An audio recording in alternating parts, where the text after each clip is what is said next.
Hello everyone. Welcome to Gani College online classroom. Assalamu alaikum. From today on, we start a basic English course, especially for the students of ACC first year, and it can be uh, studied by all the years. I am Mohammad Khurshid Alam, Head Department of English. Today, being a student attending online classes, you have to prepare yourself to get maximum benefit from virtual classes. In this introductory class, you can learn about what a language is and how you can acquire it. Learn from your past experience. If you have learned, if you have learned languages in the past, go over what you learned from and try to figure out what was most effective for you. What helped you learn? What didn't? Which parts of the process did you find easy? Which parts are hard? When you have sorted this out, you will be ready to start learning the language. Languages are simultaneously organic and systematic. As children, we learn languages organically and instinctively. As adults, we can learn them systematically. Language is a medium of expression. Medium of expressions, the principal method of human communication, consisting of words used in a structured and conventional way, conveyed by speech, writing, and gesture. Let us explain the language to take effect. Need a sender and a receiver. The sender sends a message and the receiver receives the message. The process through which this message code and decode is the medium. So the language such as Bangla, English, French are just medium. Let us see how our language are arranged. Languages are arranged. The structure of language is its grammar and the free components are its vocabulary. Many languages, including the most widely spoken ones, have written setting systems that enable sounds and signs to be recorded for the later reactivation. Let us see how a single book is arranged. So there are 9 components how a language can be arranged. The first is book, the second is chapter, the third one is paragraph, the fourth one is sentence, the fifth one is clause, and the sixth one is phrase, and the seventh one is word, and 8 is the morpheme, and 9 is the alphabet. Now, the ideas are arranged in a broader form in book, chapter, and paragraphs.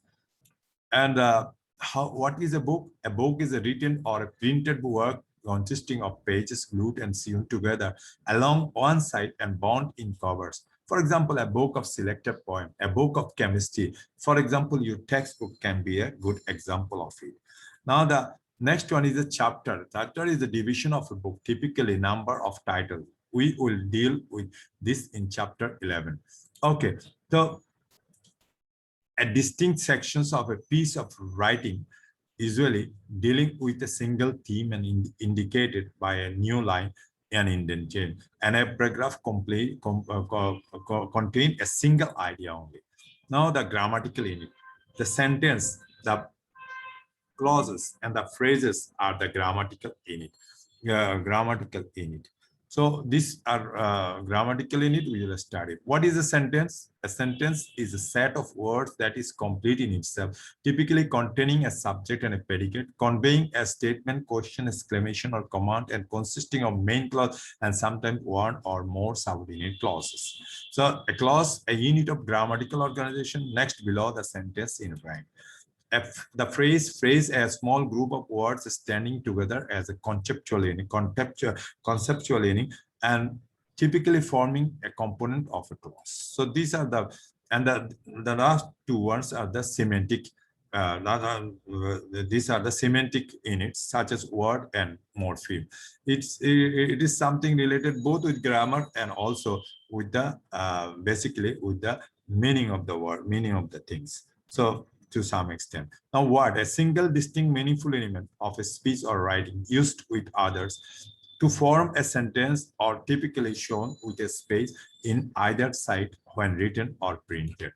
So morpheme, a meaningful morphological unit of a language that cannot be further divided. This is income, ing, forming. It is very important to understand. There are many parts of the parts which are, for example, ing. It changed the meaning, but it is not a free in it. So you have to keep in mind. Now the last one is the alphabets. Is the basic things. Alphabets are letters or symbols in a fixed order used to represent the basic sounds of a language, in particular the set of letters from A to Z in English. So you can come to these things truly.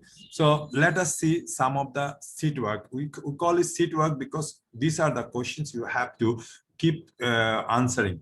You have to answer from your own self, and with the reading of English, you have to answer these two questions first in order to understand the language itself, the English. For example, what is the importance of learning a language? The first thing you have to do is to understand why you are learning English, and why we learn communicative English, why communicative English is important for us. So these are the two basic questions.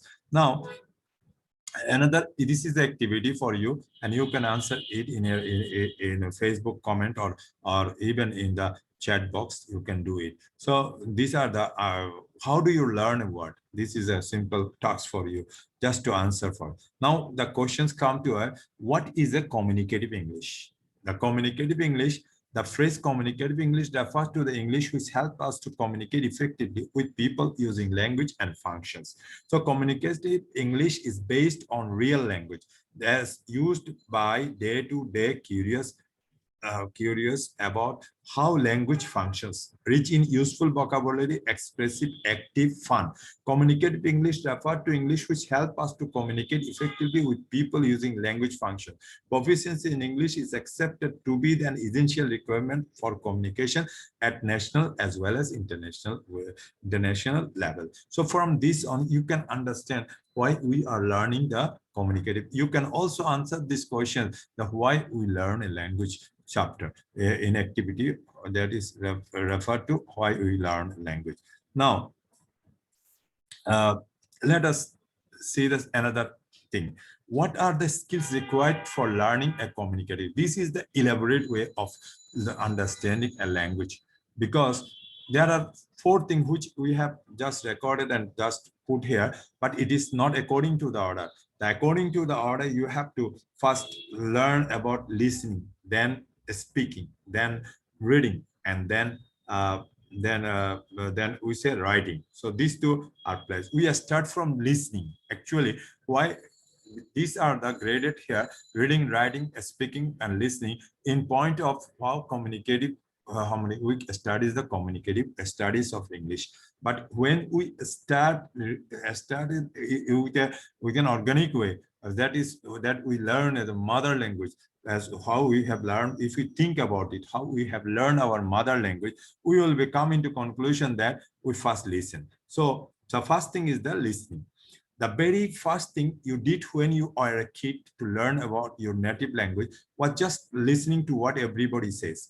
Although you have to practice to develop your listening skill, it is not enough to have a class with your teacher. You must try to watch movies or listen music to your free time, and always being aware of that the material you chose to appropriate to your level. So listening is a practicing thing. If you practice and practice and practice, you can understand, you will better understand the things you are listening. The second thing is speaking. The second we do in our life is the speaking. The second step you did as a kid, or think about you as a child. So what did you do? You imitated the sound you heard before. Just try to speak the word, and the key is making progress for speaking is to talk. Talk to other students and to native speakers to understand the cadences and rhythm of the language. You have to be confident in yourself and try to talk as much as you can. It does not matter if you make mistakes. Actually, you can learn from them. So you have to talk and talk and talk. If you talk with your colleagues, with your friend, with your peers, with your parents in English, then you develop a skill which is at the time, when the time comes, you will become quite aware of everything else. The third thing is the reading. This thing we did in school and with our elders. And you repeated the vowels and letters, just follow the letters to make sense. And there are some steps you can follow to read more effectively. First of all, you have to start reading from the title to know what reading is about. Then scan the text, reading strategy, which means to do a first reading to have a general idea about the content. As silent reading, it is also recommended to internalize the pronunciation of every word following the pause and according to the punctuation. Now, the fourth thing is the writing. Yeah, we learned this thing in school. Finally, we wrote the words, we just combining everything you have learned and write. However, in exam, we used to write and write and write questions. Before writing, you have to think about the possible topics and to organize your idea. This skill is in the last spot, but because or not because it is less critical.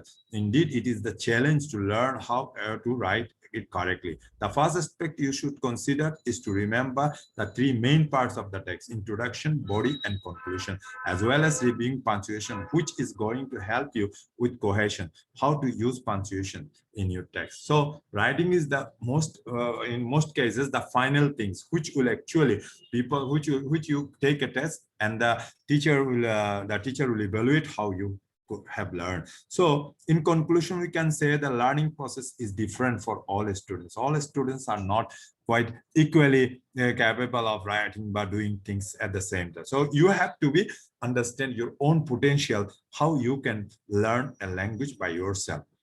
Now the last one is the summary of this class.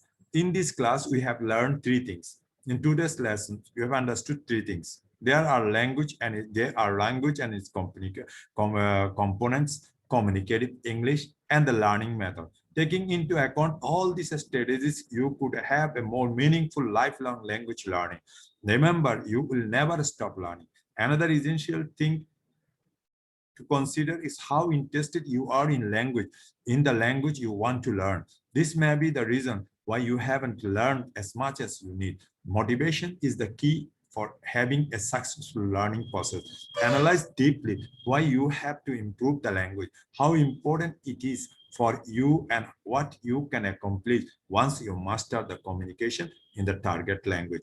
At the end of these sessions, we would like to see you in the next class. Please join with the social media account, and I have given some of the social media accounts of mine where we will start learning English from the scratch.